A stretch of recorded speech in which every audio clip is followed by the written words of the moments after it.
Hey there. Welcome to the Wholeness Wisdom Podcast. I am here happy to announce that I have published my book, The Whole Self, Awakening the Inner Wisdom to Live as Yourself. So this came out in early August, and I have already a revised version that will be published under global distribution, which is separate to this first edition, which was published on Amazon. So the revised edition is a revision as a call for action and a humble admission of my own ignorance in just how involved Amazon is with the current global crisis of genocide that is happening in Gaza. So in order to admit this to myself, it was very, very clear that I had to unpublish from Amazon. While it will still be available through Amazon, that is only because it is a global distributor that makes it available to them, but they have to purchase from this distributor. That being said, I am here to read the audio version. Yours truly, the author Erin Brown. I will be reading the first couple chapters here on YouTube to share with you, and I hope you enjoy. So this is called The Whole Self, Awakening the Inner Wisdom to Live as Yourself. Preface. In a world increasingly shaped by fragmentation of thought, identity, and experience, it has become both urgent and healing to remember the wholeness that has never truly been lost. This book was written as a gentle invitation back to that wholeness, not as a concept, but as a living, breathing truth. What follows is not a manual for self-improvement or another framework for becoming someone new. The program of self-help has only perpetuated the fragmented experience of the modern person. Instead, it is a guide to recognizing what has always been present beneath the layers of conditioning, the undivided awareness that quietly animates every experience. Through psychological insight, somatic attention, and the language of direct experience, I hope to illuminate a path toward your inherent unity. These chapters explore what it means to see the parts within us, not to fix or fight them, but to listen, understand, and include them in the larger field of awareness. This work is not theoretical. It is lived. It asks only your openness and curiosity. If anything here resonates, let that be your guide, not the specific suggestions or practices. You are reality. You are not separate, and there is nothing to achieve in order to be whole. This is a journey of remembering and discovery. Thank you. Introduction. Wholeness is the basis on which many wisdom traditions rest. Mystics, poets, even physicists use this word to describe the foundation of who and what we are. Where words fail, religion often agrees, saying we are God's creation and that God itself includes everything. How else to call this view than holistic? Even atheists and agnostics agree that the totality of the universe is holistic or inclusive. What could be excluded? This is an obvious yet often overlooked point. When broadly considering the evolution of thought, apart from the limited realms of blind faith and dogmatic belief, we find that many areas of science and ancient traditions lead us to the same place. The universe seems to be one. This book is inspired by my own personal journey through trauma, separation, and a sense of dissociation from body, mind, and self that lasted much of my life. After coming to terms with my inability to solve this deep sense of lack on my own, I found help through community support, therapeutic supervision, and centuries-old wisdom traditions. Though I first believed therapy and medical attention could save my life, they addressed only the physical results of an overwhelming meaninglessness. Then came a moment, not prompted by any obvious external or internal circumstances, when a powerful insight struck me like an arrow hitting the center of a target. Come home, it seemed to say. Turn toward yourself. Deeply influenced by the Buddhist monk and teacher Thich Nhat Hanh, I was familiar with the ideas of mindfulness and awareness. Yet, during this dark time, when childhood trauma reverberated through my life, mindfulness felt distant and abstract. Meditation had been my friend, but when depression struck, it became a frightening adversary. I couldn't bear to sit with myself. Not long after my glimpse of that arrow strike moment, I received a serendipitous invitation from a friend. They told me about a method called self-inquiry and a unique meditative structure used for therapeutic work. For a moment, my curiosity outweighed my skepticism. Can you tell me more about this? I asked. I've been doing meditation, but I'm not in a good place. Instead of explaining, my friend offered to guide me through a self-inquiry session. My doubtful mind wasn't strong enough to interrupt the process. Excuse me. My doubtful mind wasn't strong enough to interrupt the process. The protestations of thought fell away the moment I truly looked for what I was asked to find. My friend's question was simple. Where is what you've been calling I? Before I had an experiential view of awareness as the field of experience, I thought awareness was simply my mind focusing on something other than thoughts. But in that self-inquiry meditation, I experienced awareness as the very field in which all of my experience continually unfolded, flowing and alive. For those who identify, whose identity is rooted in mind or body, awareness might seem like a mental state or a physical relaxation, but for me, it was immediately clear. This was a reality I was inextricably part of, inseparable from, a reality beyond mind and body. This is the field of experience, the reality of being that we know as awareness.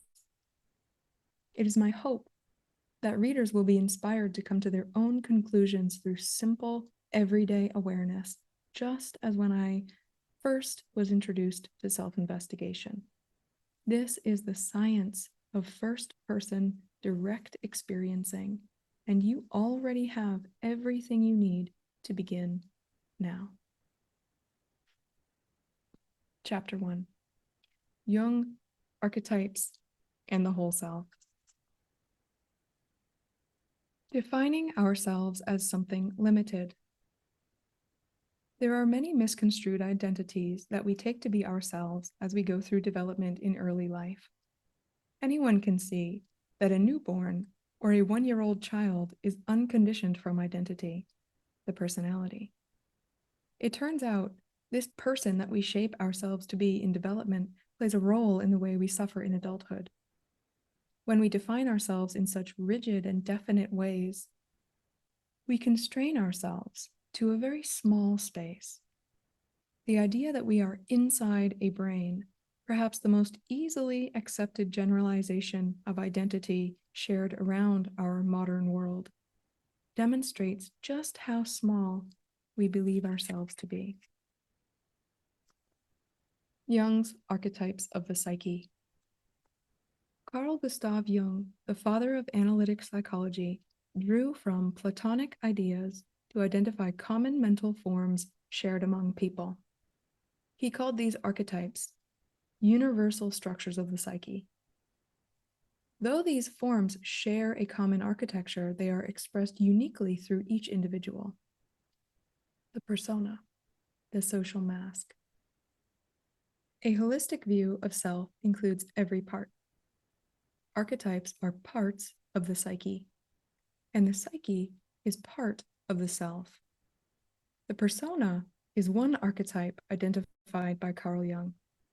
It is the externalized self, the image or mask we present to the world. The persona helps us function in society, establish roles, perform tasks efficiently, and distinguish ourselves from others. Though others often take the persona at face value, it is common for people to adopt the persona as their core identity, more or less. While there may be inner thoughts, feelings, and behaviors that remain hidden, the outward-facing mask is frequently mistaken for the whole self. The shadow, hidden parts. Another key archetype is the shadow. Jung described the shadow as the unclear, indirect aspects of ourselves that we intentionally hide from the world. The shadow often appears in dreams, typically in forms of other people. It contains traits, thoughts, and beliefs the persona deems unattractive, dangerous, or negative. Though just as integral to the self as the persona, the shadow is harder to confront.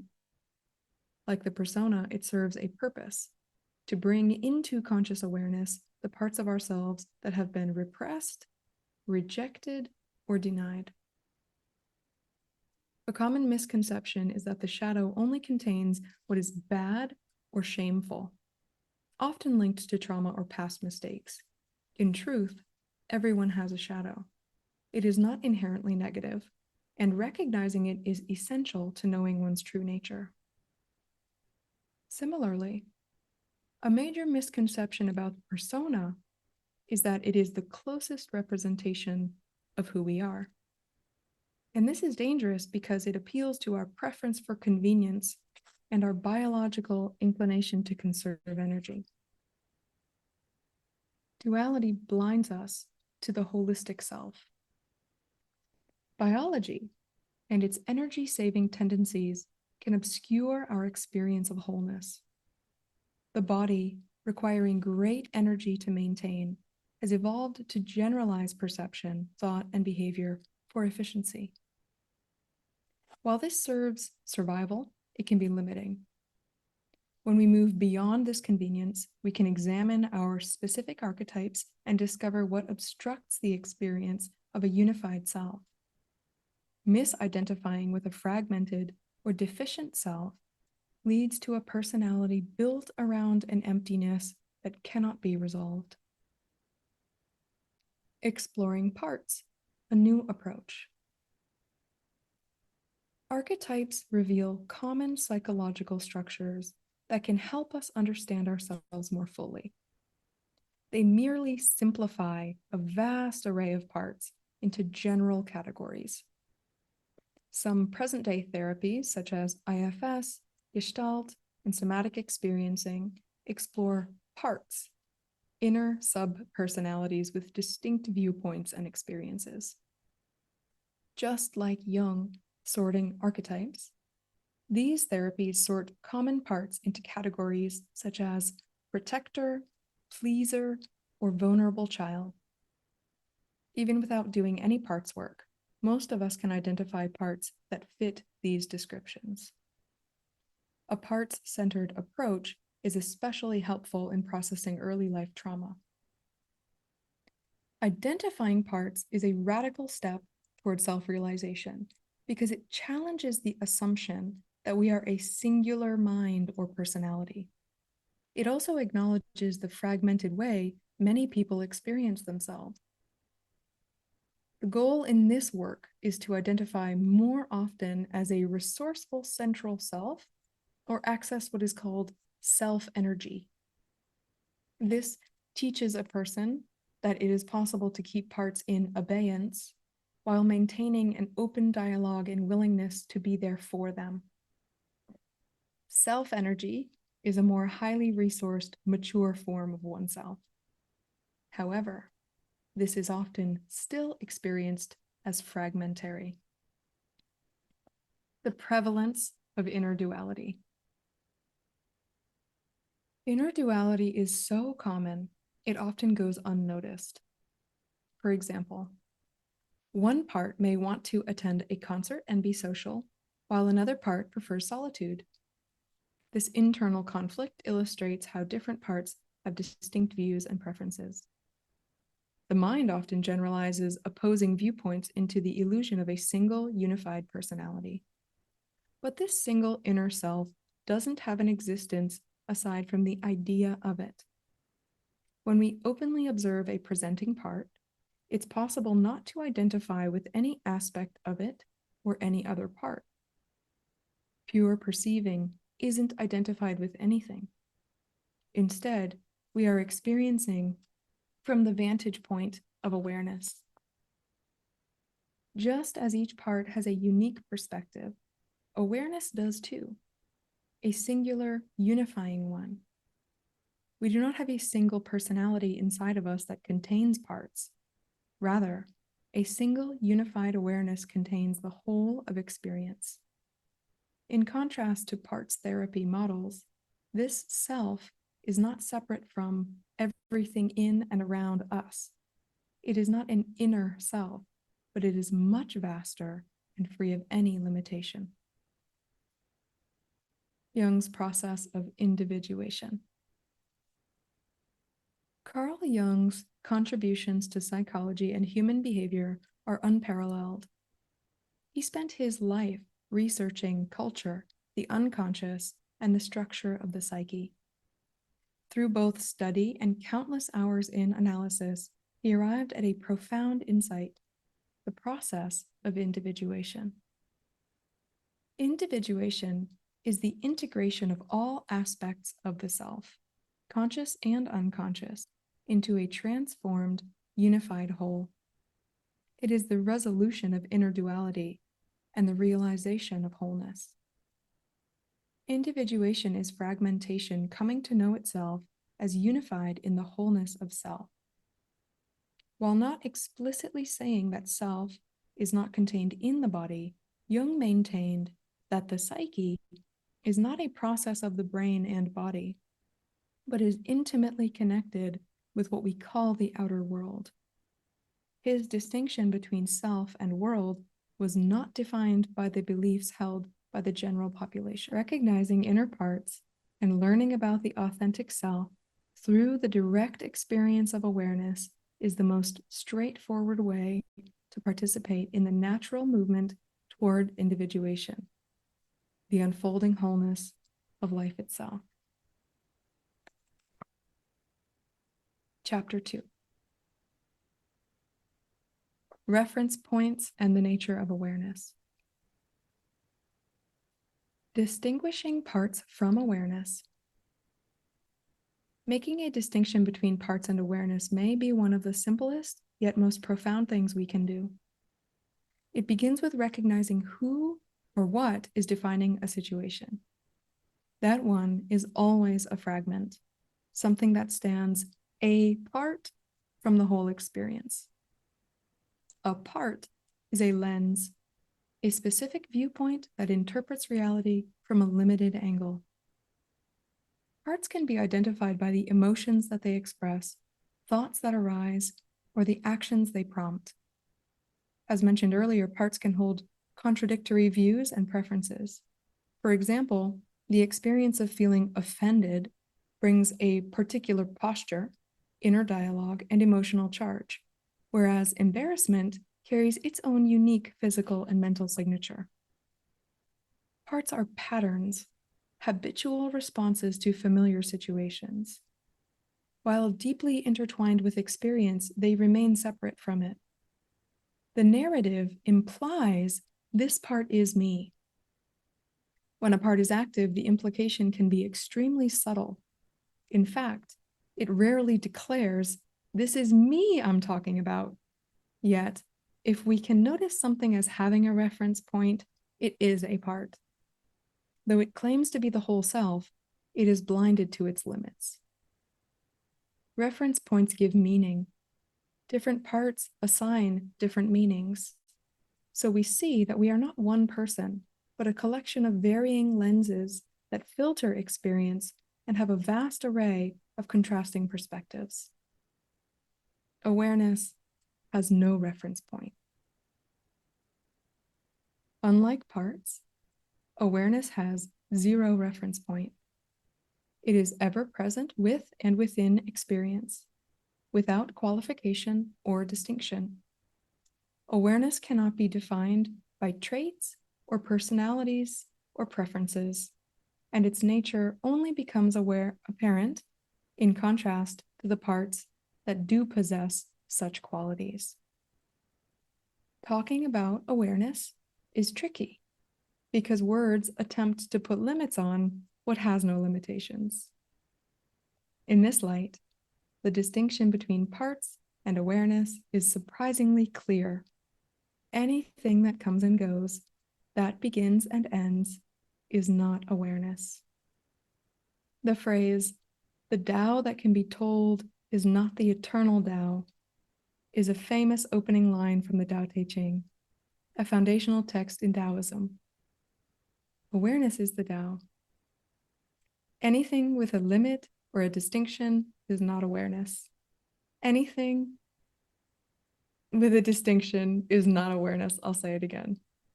As we notice changing experiences, we are also simultaneously in contact with what never changes.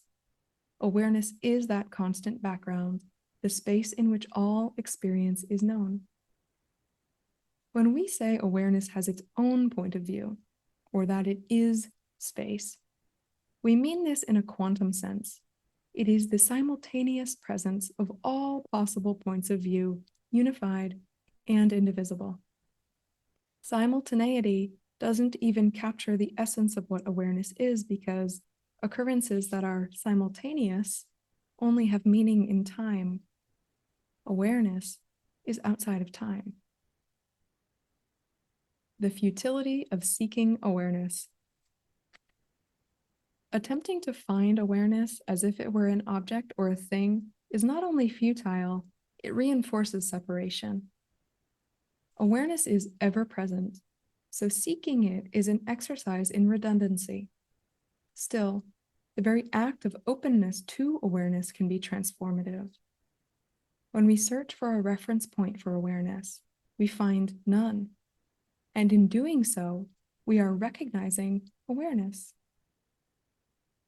This exercise, while paradoxical, helps highlight the contrast between the fragmented self and the simplicity of being. Parts are what we can look at. Awareness is what we look from. Parts are dynamic. Awareness is constant. Parts are dynamic. They arise and pass in a flowing stream of emotions, thoughts, and impulses. No matter how hard we try to hold on to a state, it changes. This impermanence reveals something essential. That which changes cannot be the whole self. The true self, if it is to be whole, must be something that is not subject to disappearance. Awareness is that unchanging background. It was present before identity, and it remains even when we forget it. When we recognize now, in the present moment, there is an immediate shift. This happens when we stop identifying with a part and return to being the wholeness of awareness. Many of us have spent years and significant resources trying to understand our parts. We give them names, histories, and motivations, hoping to change or eliminate them. But parts are constructed in response to need. They are strategies, coping mechanisms that help navigate a world of shifting experiences while preserving energy and a sense of control. This is why it has been said before in this book that parts are habits. They aren't people. And in fact, what we are dismantling is that very concept. Though many coping strategies are harmless, some can be deeply destructive. Addiction, compulsive behavior, emotional avoidance, and constant distraction like doom scrolling are all examples of negatively adapted parts trying to offer solutions. Even the parts we dislike originally emerged in an attempt to gain something positive. Understanding that all parts began as a process of solution seeking and then become habitual is foundational in many therapeutic approaches to parts work. Resolving the perceived need changes the pattern. It can be replaced with a sense of okayness without the pattern. Integrating parts allows an experience of wholeness more often, rather than maintaining any inner fragmentation or keeping parts at bay. What traditional therapy often misses. Parts work invites dialogue between parts, which is a profoundly evocative process. Many people have never realized this kind of inner conversation is even possible. The shift happens when we stop trying to change these parts and instead begin to listen.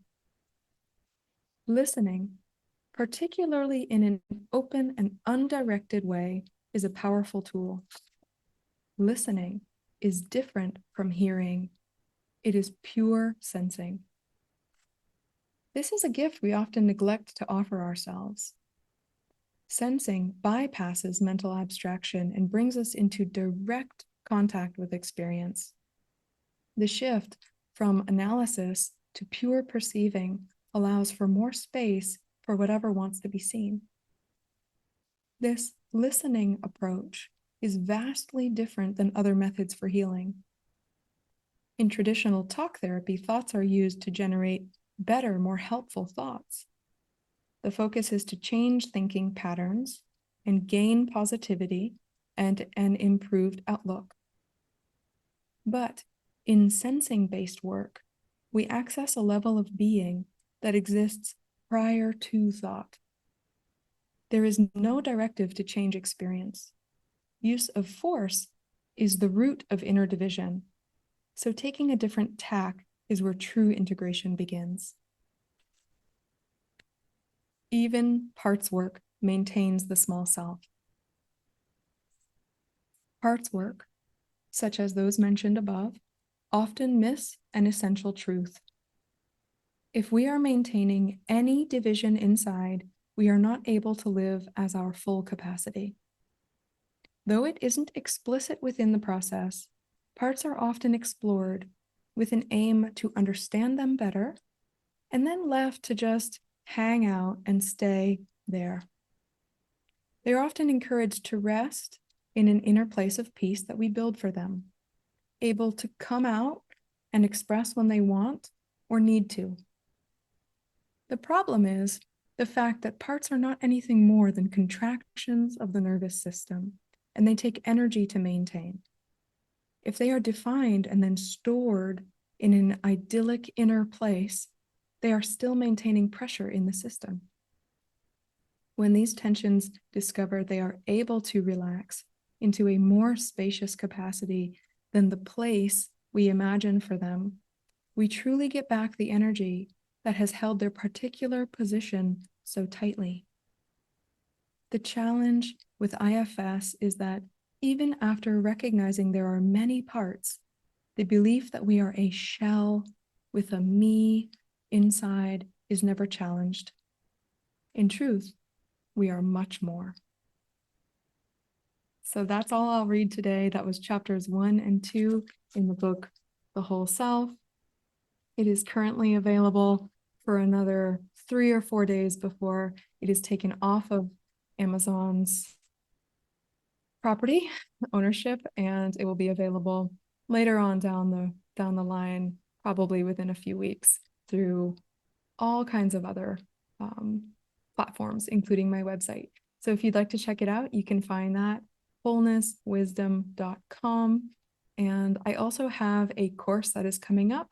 It is a 12-week course, which sounds like a long time, but it is a self-study based program. So you get audio meditations, you get course material with journal prompts, and we meet 2 times a month in person to go over this process and the practices of really coming to a full individuation, full self-realization, and what it's like to actually live that way in daily life with normal daily life situations coming up, and how life can be really different when we're living from the whole self. So if you're interested, you can check that out on wholenesswisdom.com/enroll. You can read about what's included there. thanks so much for being here, and I hope you enjoyed this. I will be adding the next chapters in the upcoming couple of weeks. So please subscribe if you like this, and it will help other people find this work, which I really want to offer as easily and availably as possible. So good to be here with you all.